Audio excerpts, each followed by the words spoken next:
Chief of army staff نے شیعہ علماء کو بلا کر کچھ باتیں سمجھائی ہیں ملک کے حوالے سے، تو وہ بڑی جلدی ناراض ہو گئے ہیں اور پاکستان میں انہوں نے اپنے ایران کے حق میں جلوس نکالے ہیں، شور شرابہ کیا۔ یہ غلط ہے۔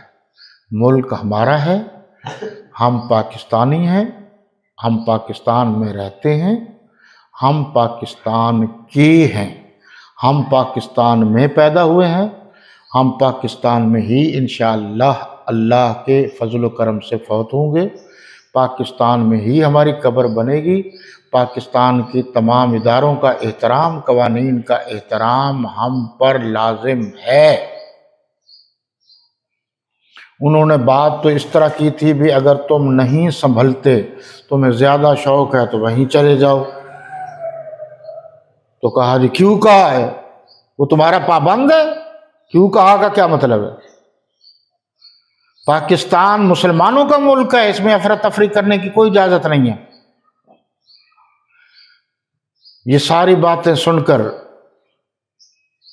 کر باتیں مجھے وہ بھی یاد آیا جو اکثر یاد آتا ہے، جس کو مولانا حق نواز جھنگوی کہتے ہیں، کہ اس نے کہا تھا کالے شیعو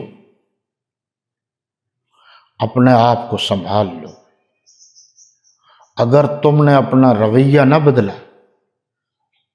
اور تم پاکستان میں رہ کر ایران کی مذہبی، یہ بھی میں بات واضح کر دوں، مذہبی حکومت کی، کیونکہ خمینی کے بعد جتنی مذہبی حکومت آئی ہیں سب شرپسند ہیں، تم نے حمایت جاری رکھی تو تم وقت بتائے گا کہ تم ایران جانے پر تمہیں مجبور کر دیا جائے گا۔